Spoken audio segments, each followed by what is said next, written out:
پشاور دھماکے کے 65 زخمی لیڈی ریڈنگ اسپتال میں زیر علاج ہیں، جبکہ ملبے سے نکالے جانے والے زخمیوں کو اب بھی اسپتال میں لایا جا رہا ہے۔ مزید بات کریں گے لیڈی ریڈنگ اسپتال سے، بول نیوز کے نمائندے نواب شیر سے۔ نواب شیر، آگاہ کیجئے گا، ابھی بھی زخمیوں کو لانے کا سلسلہ جاری ہے؟ جبل پولیس لائن دھماکے کے زخمیوں کو وقتاً فوقتاً LRH اسپتال منتقل کیا جا رہا ہے، اور اب بھی جو ہے وہ ملبے تلے دبے ہوئے افراد کو LRH اسپتال منتقل کیا جا رہا ہے۔ اسپتال انتظامیہ کے مطابق اب تک دھماکے میں 44 افراد جو ہے وہ شہید ہو چکے ہیں، جبکہ 157 سے زائد افراد اس دھماکے میں زخمی ہو گئے ہیں، اور ابھی بھی 65 افراد جو ہے وہ اسپتال میں زیر علاج ہے، جبکہ کچھ کی حالت جو ہے وہ تشویشناک بتائی جا رہی ہے، اور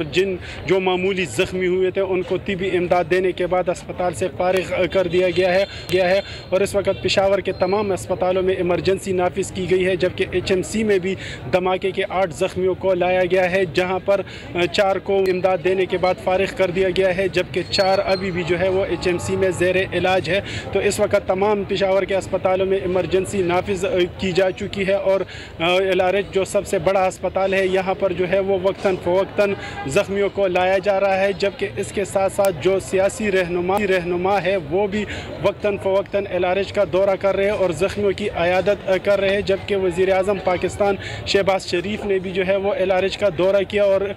زخمیوں کی عیادت کی ہے۔ اسی طرح دیگر رہنما جو ہے وہ بھی وقتاً فوقتاً آ رہے ہیں اور زخمیوں کی عیادت کرتے رہے، جبکہ اسپتال انتظامیہ کا یہی کہنا ہے۔ ٹھیک، نواب شیر آپ نے اپڈیٹ کیا، آپ کا شکریہ۔ پشاور پولیس لائن دھماکے میں شہید 27 پولیس اہلکاروں کی اجتماعی نماز جنازہ ادا کر دی گئی۔ IG پولیس سمیت عسکری حکام نے شرکت کی۔